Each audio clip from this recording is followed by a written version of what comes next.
The sun had begun its slow descent behind the jagged hills, casting long golden shadows across the quiet village. Mira sat by the edge of the creek, her fingers tracing ripples in the water, her mind tangled with questions she had carried for as long as she could remember. Her heart pounded with a mixture of hope and fear, the hope that the truth she sought might finally be hers, and the fear that it could shatter the fragile sense of belonging she had clung to all these years. She had grown up hearing stories of a brave Apache warrior who had once protected her family in the wilderness, a man whose presence had always seemed larger than life yet impossibly distant. Mira had always felt an inexplicable pull toward him, a silent connection that tugged at her soul. As she grew older, the feeling only intensified until it became a quiet ache that she could no longer ignore. Her journey had not been easy. Endless nights had been spent poring over old letters and faded photographs, piecing together fragments of a story that seemed just out of reach. Each clue brought her closer to the truth, yet left her more unsettled, as if the answers she sought were waiting in the shadows, daring her to confront them. The day she had decided to speak to him had arrived. Mira approached the Apache warrior cautiously, her steps hesitant, her breath uneven. He stood beneath the old oak tree at the edge of the village, his silhouette framed by the dying light. The rugged lines of his face spoke of years of hardship, yet his eyes carried a warmth that had always drawn her in. She stopped a few feet away, her heart hammering against her chest. Every word she had rehearsed seemed to vanish the moment she looked at him, leaving only a trembling whisper on her lips. He is my real father, isn't he?" she asked, barely audible, her voice carried away by the gentle evening breeze. For a moment, he said nothing. The silence stretched between them, thick with unspoken emotions, memories of battles fought and lives saved, of love given without question, of bonds formed beyond the boundaries of blood. Mira's eyes welled up as she searched his face for any sign, any hint that might give her the answer she yearned for. Finally, his voice broke. "Yes," he said, and then paused, the weight of the confession settling heavily in the air. "No blood binds us," Mira blinked, unsure whether to feel relief or confusion. The words struck her with unexpected clarity. Though they were not related by blood, the connection she felt, the love she had sensed all her life, was no less real. In that moment, she understood that family was not defined by DNA or lineage, but by the unyielding presence of someone who had been there, protecting, guiding, and loving her in ways no one else could. Tears streamed down her face, mingling with the dirt and sweat of her long search. Yet she felt lighter than she had ever been. The Apache stepped closer, placing a firm yet gentle hand on her shoulder. His eyes met hers, filled with the gravity of the unspoken promise that no matter what the world said, he would always be there for her, a father in every way that mattered. Mira let herself lean into the warmth of that moment, the ache of years finally beginning to ease. She did not need to understand everything yet. The truth, raw and fragile, was enough for now.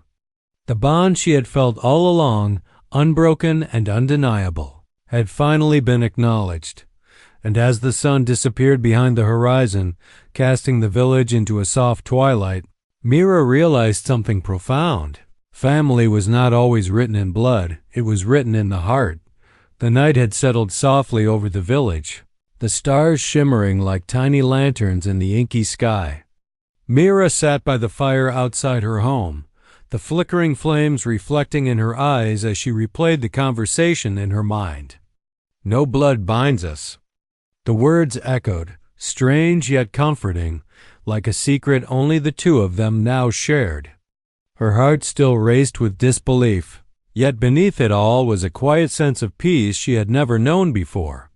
The next morning, she found herself walking toward the Apache warrior again. His cabin was modest, built from weathered timber and stone, but it held an air of strength and permanence that mirrored the man himself. Mira hesitated at the door, her hand hovering over the wooden latch. Taking a deep breath, she pushed it open. He was inside, sharpening a set of knives, each movement deliberate, precise, yet calm. He looked up, his eyes meeting hers, and Mira felt the same pull she had felt as a child, the inexplicable recognition of someone who had always been a part of her life, even without the truth. I don't know what to say, Mira confessed, stepping into the cabin. I've carried this question for so long, and now that I know, it's like everything I believed in has changed. He set the knife aside and gestured for her to sit across from him. Mira, he said softly, change doesn't mean loss. What you've always felt, that bond, it's real. Stronger than blood. Stronger than anything else. For a moment, silence fell between them, filled only by the occasional crackle of the fire.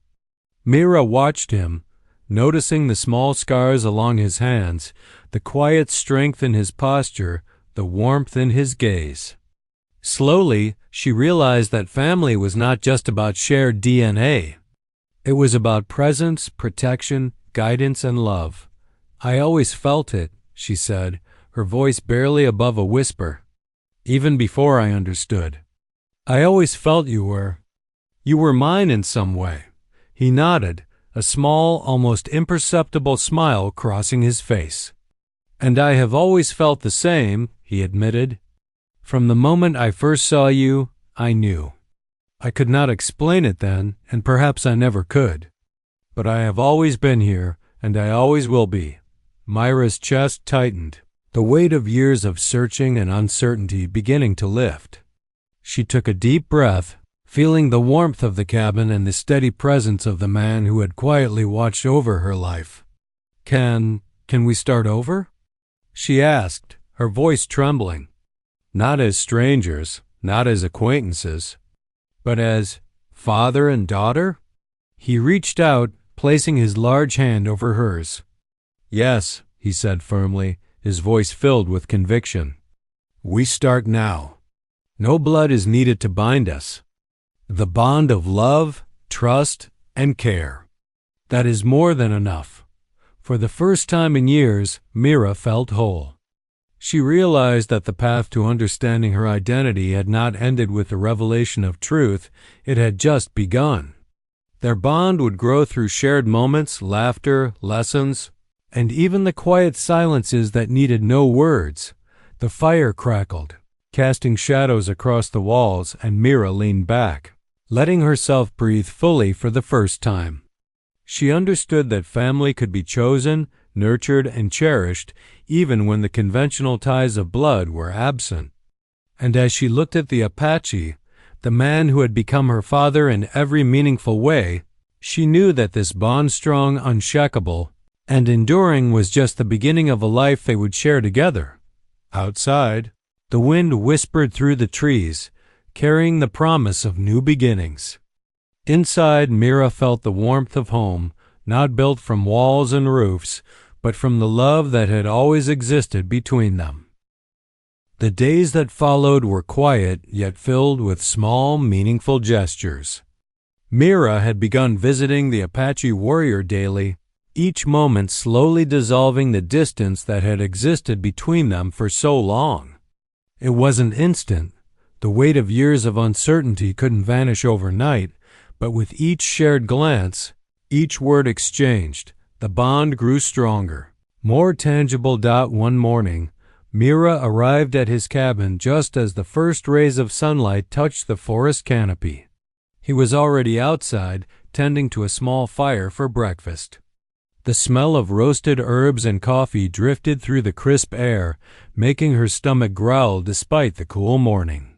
He looked up, smiling, and motioned for her to come closer. "Good morning, Mira," he said. "Sleep well?" "Not really," she admitted, shifting her weight nervously. "But I feel better than I have in a long time. Being here with you, it feels like home." He nodded, offering her a cup of steaming coffee. "Home is where love resides," he said, and Mira felt a warmth in her chest, realizing how true his words were. Bloodlines had never defined him, yet he had been her father in every way that mattered. Breakfast passed in silence, comfortable and familiar. Then, as the sun climbed higher, he spoke again. "You know, Mira, being a father isn't just about giving advice or protection. It's about showing you the world in ways that make it yours too. Today, I want to teach you something important." Her curiosity piqued. Mira followed him deeper into the forest, her heart beating with anticipation. They came to a clearing where wild herbs grew in abundance. The Apache knelt down, showing her how to identify plants, how to read the signs of the land, and how to respect the forest as both a provider and protector. "Everything here has a story," he explained. "Just like you. Every plant, every tree, every stone has a purpose. And so do we." Mira listened, absorbing his words and the rhythm of his instructions. It felt strange, yet comforting, like learning a language she had always known but never spoken. As they worked together, she realized that fatherhood wasn't about shared DNA, it was about guiding, teaching, and sharing the world in a way that made someone feel safe and seen. By midday, they returned to the cabin, tired but fulfilled. Mira sat on the porch, watching him prepare lunch, noticing the careful precision in every movement. She felt a pang of gratitude, thinking about all the years she had spent searching for a sense of belonging that had been with her all along. "Thank you," she said softly, breaking the silence. "For what?" he asked, looking up, eyebrows raised. "For being here." "For being you," she replied, her voice barely above a whisper. He smiled, a rare softness in his expression. "You are welcome, Mira. I have waited a long time to hear that. And I will always be here as long as you need me." The day ended with a quiet sunset, painting the sky in streaks of orange and purple. Mira leaned against the railing, feeling the solid presence of the man who had become her father. For the first time, she didn't feel lost, didn't feel uncertain. She belonged here now with him. Night fell, and the stars emerged one by one. Mira stayed awake longer than usual, thinking about the journey ahead.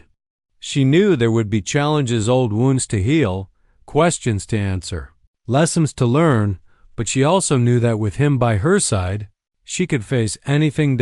And so, in the stillness of that night, Mira understood something profound. Family is not always chosen by fate or marked by blood. Sometimes it is built through patience, love, and unwavering presence. And in that truth, she had finally found her place. The following week brought unexpected challenges that tested Mira and the Apache warrior in ways they had never imagined. Word had reached the village of tension in the nearby territories, whispers of danger from rival groups traveling through the forests. While the villagers tried to maintain calm, the sense of unease was palpable, and Mira couldn't ignore the gnawing worry in her chest. The Apache noticed her restlessness the morning after the news arrived. "You've been quiet," he said, adjusting the straps of his gear as he prepared for a scouting trip. "What's on your mind?" Mira hesitated, unsure how to voice the unease she felt. Finally, she admitted, "I'm worried about what could happen. About whether I'm safe, whether you'll keep me safe." His gaze softened, and he knelt down so they were eye to eye. "Mira, you've learned something very important," he said gently. "Family isn't just about being together when things are easy. It's about standing by each other when danger comes. That is when trust is forged, stronger than any bloodline could ever make it." The words struck her, and she realized how much she had still to learn, not only about the world, but about herself and the courage she carried within. That afternoon, they ventured into the forest, moving silently among the trees, the Apache teaching her how to sense danger, how to read subtle signs in the underbrush, how to trust her instincts. Mira followed closely, her heart pounding with a mix of fear and exhilaration. Each step brought her closer to understanding what it truly meant to be under someone's protection and to protect in return. Suddenly, they heard the rustle of leaves and the distant murmur of voices. Mira froze, fear gripping her like ice, but the Apache's calm presence grounded her. He motioned for her to stay low, moving with a precision that spoke of decades of experience. Together, they observed a small group passing through the forest, unaware of their presence. "That's why you trust," he whispered, his voice steady. "Because staying calm, thinking clearly, and watching carefully. That keeps both of us safe." Mira nodded, her chest tight with adrenaline, yet proud of herself for staying composed. For the first time, she felt the raw weight of the lessons he had been teaching her, not just about the forest or survival, but about life and resilience. By the time they returned to the village, night had fallen and the air was filled with the scent of wood smoke and distant rain. Mira felt exhausted yet empowered, a newfound strength humming in her veins. She looked at the Apache, realizing that each lesson, each moment of fear and triumph, had drawn them closer. "I never knew learning could feel like this," she said, sitting by the fire as he cleaned his equipment. "It's not the knowledge alone that matters," he replied. "It's the courage to act on it, to face what you fear, and to protect those you care about. That is the heart of being a family." Myra's eyes filled with tears, not of sorrow, but of gratitude. She leaned against him, feeling the solid reassurance of his presence. For all the uncertainty of the world outside, she knew one thing for certain. She had a father who would not let her face it alone, and as the firelight danced across their faces, Mira felt a deep sense of belonging settle over her. The challenges ahead no longer seemed insurmountable. Together, they would face them bound not by blood, but by trust, love, and an unbreakable bond forged in both quiet moments and trials by fire. And at night, under the protective gaze of the stars, Mira understood the true meaning of family. The days following the forest lesson were quieter, but Mira sensed a change in herself. She had begun to feel the true weight of belonging, yet with it came questions she hadn't expected. Could she fully trust that the bond with the Apache warrior would hold, even when the world tried to pull her away? Could she embrace him as a father without fearing the past or the unknown? One afternoon, as the sun dipped low, casting long shadows across the village, Mira found herself sitting by the riverbank, tossing pebbles into the water, lost in thought. She had seen other families, some bound by blood, some by circumstance, and she wondered if hers was different in ways that might leave her unmoored. The Apache approached quietly, as he always did, yet this time she didn't notice him until he was beside her. He sat down, the soft rustle of his clothing the only sound breaking the river's gentle flow. "You've been quiet," he observed, his voice gentle. "Thinking about something?" Mira hesitated, searching for the words. I worry sometimes," she admitted finally. "I worry that I might never truly belong. That, even though you say you're my father, maybe it's not enough. That people will never see us as family because we aren't bound by blood." He looked at her, his eyes soft but firm. "Myra, listen to me carefully. Family isn't about what others see. It isn't about rules or appearances. It's about love, commitment, and presence. I have chosen you. You are my daughter in every way that matters. No one else can take that from us." Tears threatened to spill, and Mira finally let them. She leaned into his shoulder, the warmth of his body grounding her. "But what if I fail?" she whispered. "What if I can't live up to this bond?" "You won't fail," he said, placing his hand over hers, "because we grow together. A bond like ours is not tested by perfection. It's tested by courage, honesty, and heart. You've already shown all three." The wind whispered through the trees, carrying the sound of the river and the distant calls of birds returning to their nests. Mira felt a sense of calm wash over her. For the first time, she realized that the fear she had carried all her life wasn't a weakness, it was a sign of how deeply she cared, how ready she was to embrace this new reality. "I want to be your daughter," she said finally, her voice stronger than before. "Not because you saved me, or protected me, or even taught me, but because I choose you, because I want to belong to this family, our family." He smiled, the kind of smile that held both pride and relief. "Then we belong," he said simply. "No blood is needed. All that is required is love, and we have more than enough." The sun dipped below the horizon, painting the sky in streaks of crimson and gold. Mira felt her heart swell with gratitude and acceptance. For years she had sought her father, her place, her truth, and now she had all three. The bond they shared wasn't defined by circumstance or biology.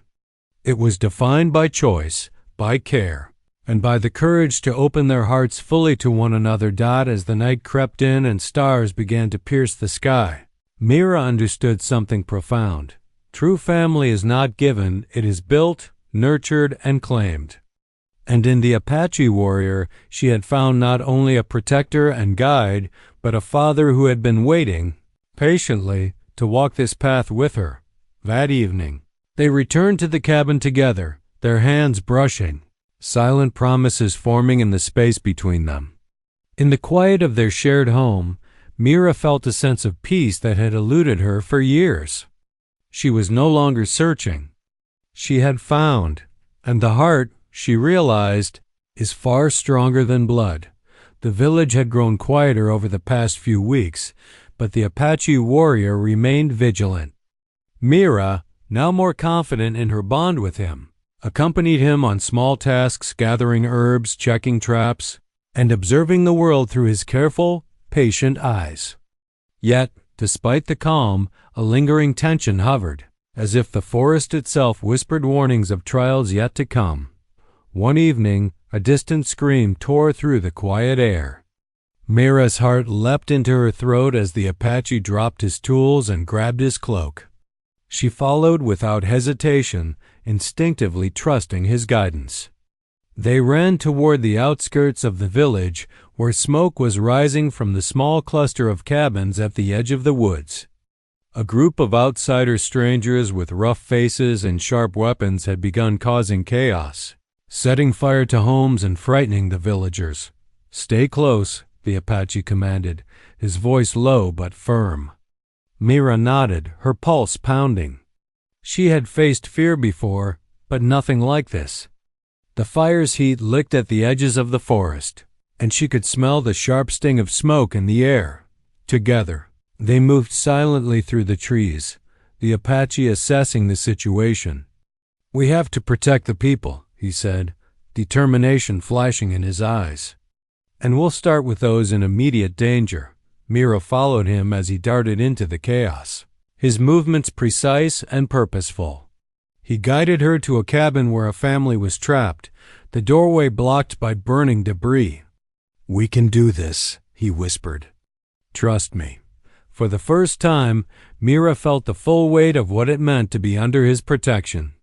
She helped him move the debris, lifting pieces of wood and stone with all her strength, her hands blistering but unwavering. Each moment of fear was met with courage, each second of doubt replaced with trust. When they finally freed the family, Mira saw the relief in their eyes, and a fierce pride swelled in her chest. After ensuring the family's safety, the Apache led Mira back toward the village center. "You did well today," he said quietly. "More than well. You stayed calm, focused, and strong. That is what makes you part of this family, not blood, but courage, loyalty, and heart." Mira exhaled, her chest heaving from exertion and adrenaline. Tears mixed with soot on her face, but she felt exhilarated. "I was scared," she admitted, "but I trusted you. I trusted us." He placed a hand over hers, squeezing gently. "That is all I ever ask. Fear is natural, but trust and love, those are what define us. You have both, Mira, And that is why this bond will never break. The night settled in as the villagers worked to extinguish the remaining fires. Mira and the Apache stood together, surveying the aftermath. She realized that their bond had been tested not by words, but by action. And through it, she understood something deeper. Family is proven in moments of crisis, in shared courage and protection, not just in quiet moments of comfort. As the smoke drifted into the starlit sky, Mira felt a surge of gratitude and belonging unlike anything she had known before. She had been tested by fire, and together they had survived. In that survival, in that shared strength, she finally understood the meaning of fatherhood, love and trust beyond bloodlines. That night, as they returned to the cabin, Mira knew their bond had grown stronger, forged not just by words and choice, but by trials that demanded every ounce of heart and courage. And for the first time, she felt truly unshakable, wrapped in the certainty that family, real family, was theirs to hold, no matter what came next. The following morning, Mira awoke to the soft glow of sunlight streaming through the cabin window. The previous night's chaos had left the village weary, but it had also strengthened bonds and renewed resolve. Mira felt different too. She could feel the resilience in her bones, a newfound confidence that came not only from surviving the fire, but from standing beside the Apache warrior as his equal in courage and purpose. Morning, he greeted as he emerged from the cabin, a basket of freshly gathered herbs in his hands. His face bore traces of soot from the night before, yet his eyes held the same steady warmth she had come to rely on. "Morning," she replied, stretching and feeling the ache of muscle she hadn't realized she had. "What's first today?" "Today," he said, handing her a small bundle of tools, "we continue learning. But more importantly, you help me teach others. Part of being a family, part of being strong, is sharing what you've learned." Mira's eyes widened. "Teach others, me?" "Yes," he said firmly, smiling. "Courage isn't just about surviving alone. It's about guiding those who need you, protecting them, and showing them that they can do more than they think." "You're ready." The day passed in a blur of activity. Mira assisted him in checking traps and collecting herbs, then guided younger villagers through lessons in survival, observation, and trust. She felt nervous at first, uncertain if she could lead as effectively as he could. But each time she spoke, each time she demonstrated a skill, she saw the villagers' eyes light with understanding. By mid-afternoon, Mira realized something profound. The Apache warrior hadn't just given her a bond, he had given her purpose. The bond they shared was no longer just private. It had begun to ripple outward, touching the lives of others in the village. She felt pride swell in her chest, not for herself alone, but for the trust and respect she had earned alongside him. As the sun began its descent, Mira and the Apache returned to the cabin. He sat down beside her, wiping the sweat from his brow. "You did well today," he said. "Better than I could have hoped. You've grown not just in skill, but in heart." Mira smiled, feeling the warmth of his praise. I couldn't have done it without you. You taught me everything: how to trust, how to act, how to care. I understand now that family isn't just about being together. It's about helping each other grow." He nodded, his eyes reflecting the last rays of the sun. "Exactly. We lift each other up. That is what binds us. Not blood, not obligation, but trust, love, and shared strength. That is why no matter what challenges come, you and I, we endure." The two sat in comfortable silence as the sky deepened into twilight. Mira felt a new sense of maturity, a recognition that she was no longer just learning, she was becoming a part of something greater, a living example of the bond that had begun so quietly but now resonated strongly within her. Night fell, and the village settled into its routines, the events of the past days fading into quiet memory.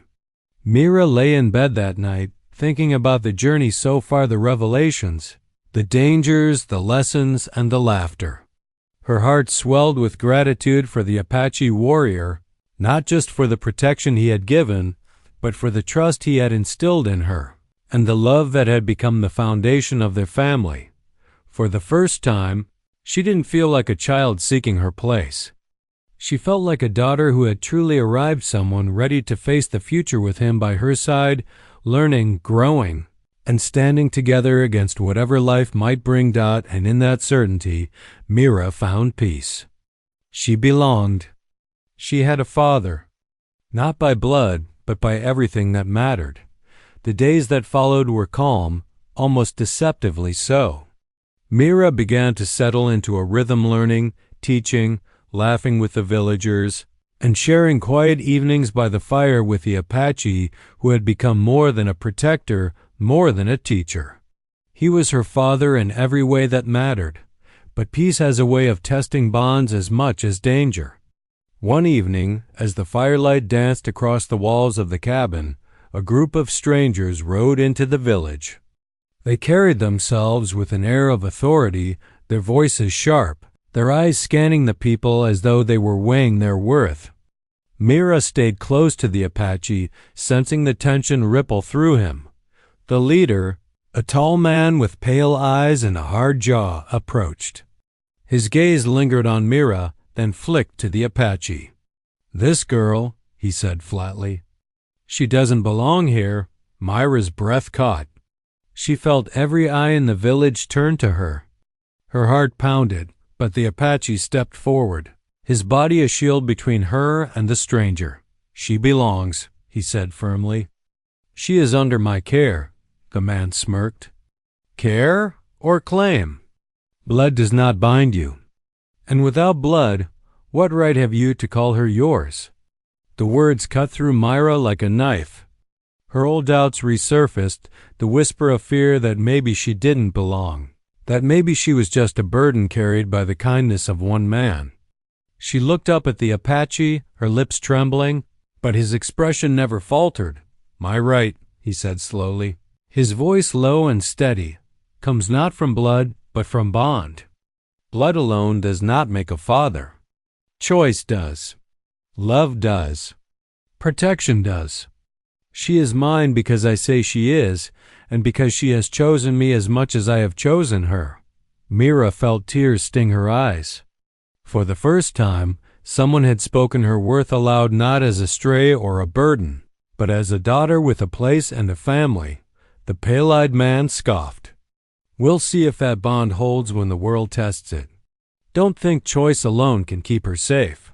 With that, the strangers turned and rode out, leaving behind a trail of unease that lingered long after their departure. That night, Mira sat by the fire, restless. "What if he's right?" she whispered. "What if one day the world decides I don't belong here? That I'm not truly your daughter?" The Apache turned to her, his face softened by firelight.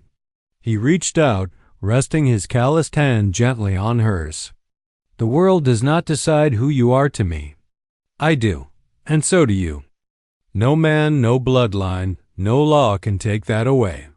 Family's chosen, and I chose you the moment I saw you needed me." Mira swallowed hard, her heart aching with a mix of relief and fierce devotion. "And I chose you," she whispered, "not because you saved me, but because you stayed. Because you see me. Because you love me." His eyes glistened, and his voice broke softly. "Yes, and that will never change." The fire crackled between them, warm and steady, like the bond that tied them together. The test had come, and though doubts had tried to creep in, the bond stood firm, unshaken, unbroken, and stronger than before. Mira leaned into him, resting her head against his shoulder. For the first time, she realized that no matter what challenges the world hurled at them, she would never again question where she belonged. She was his daughter. He was her father. Chosen, not given. Bound, not by blood, but by love, and that was unshakable. The pale-eyed man's words lingered in Mira's mind long after he and his riders left the village. Though the Apache's reassurance had steadied her heart, she could not help but wonder what trials might come to test their bond. She did not have to wait long. 3 nights later, under a silver moon, chaos broke. A cry pierced the air sharp, panicked. Raiders had come under cover of darkness, slipping past the outer watch. Fires erupted at the edge of the village, and the sound of steel clashing with steel shattered the night's stillness.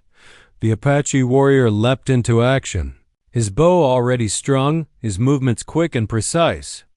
Mira's chest tightened with fear, but instead of retreating, she grabbed the small knife he had gifted her weeks before. His lessons echoed in her mind. Fear is natural. Courage is what you do in spite of it. She ran toward the smoke. Toward the cries dot in the chaos, Mira spotted 2 children cornered near a burning hut, their small faces streaked with soot and tears. A raider loomed over them, his hand reaching. Without thinking, Mira sprinted forward, her heart pounding so loudly she could hardly hear her own breath. She lunged, slashing at the raider's arm with her knife. He cursed and staggered back in surprise, giving the children a chance to flee. The raider turned on her then, his eyes flashing with fury. Mira froze for a heartbeat, but before he could strike, an arrow whistled through the air and struck true. The raider fell. Mira looked up to see the Apache, bow still raised, his eyes locked on hers. Relief washed over her, but also something more, pride. "You did not run," he said, voice rough with urgency as he pulled her toward safety. "You faced him. You protected the little ones. I just did what you taught me," she gasped, trembling but unbroken.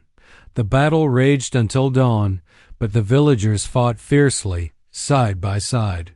When at last the raiders were driven away, the people gathered to take stock of the damage. Homes were charred, wounds were many, yet the village still stood. And amid the exhaustion, a new respect bloomed for Mira. The children she had saved clung to her, their parents showering her with gratitude.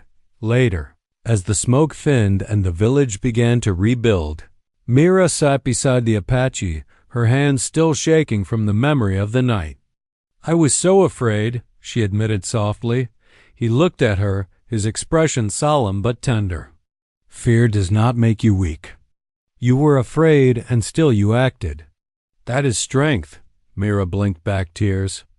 "Does this mean I truly belong here? That I'm not just someone you've chosen to protect, but someone who can stand beside you?" His voice broke, raw with emotion.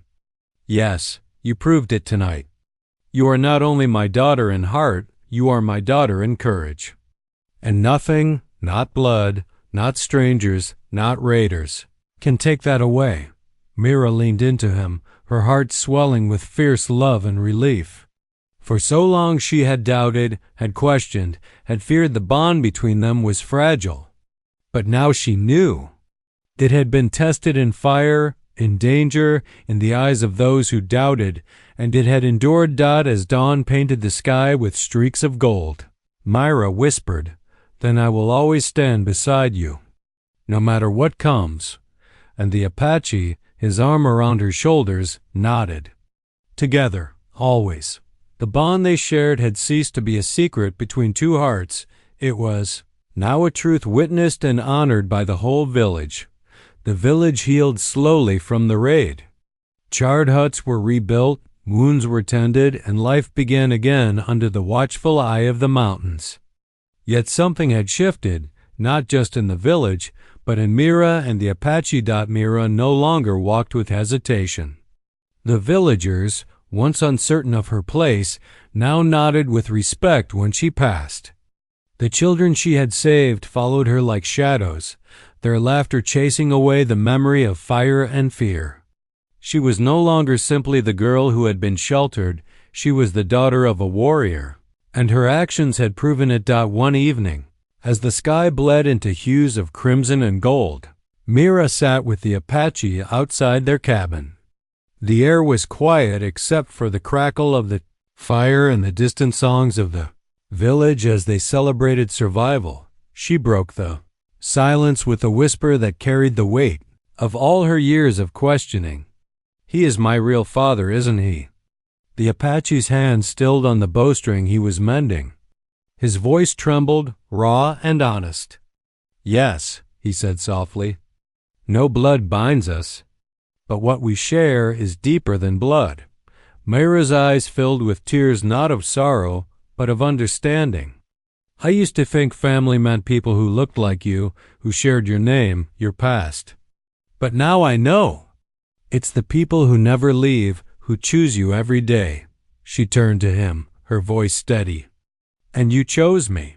He swallowed hard, his usually unshakable composure breaking. "I did, and I would choose you 1,000 times again. You are my daughter not because fate demanded it, but because love willed it." The firelight danced across their faces, illuminating the truth neither to speak aloud anymore. That night, the villagers gathered for a small feast. They honored their warriors, their healers, their children, and when Mira's name was spoken, cheers rose. She blushed, hiding her face, but the Apache's hand rested proudly on her shoulder.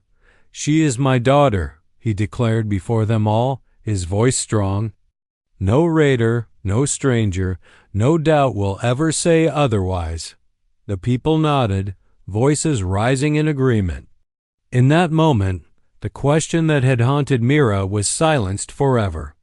The world knew, the village knew, and she herself knew she belonged. Later, when the celebration quieted and the moon rose high, Mira and the Apache returned to the cabin. She curled against the blanket he had draped over her shoulders and looked up at him with a small, radiant smile. "Thank you," she whispered. "For what?" he asked gently. "For being the father I never thought I'd have. For teaching me courage. For showing me love isn't born, it's made. And for never letting me doubt again." He placed a hand over hers, his grip steady and warm. "And thank you, Mira, for teaching me that fatherhood is not about power or blood. It is about heart. You made me more than I was. You gave me a reason to keep fighting, to keep living, to keep loving." The night held them in its embrace, a father and daughter bound not by lineage but by choice. Stronger than blood, deeper than fate. Theirs was a bond no force could sever, and as Mira drifted to sleep, safe beneath the roof of the cabin, her heart echoed with a truth she would carry forever. He was her real father, not by blood, but by everything that mattered.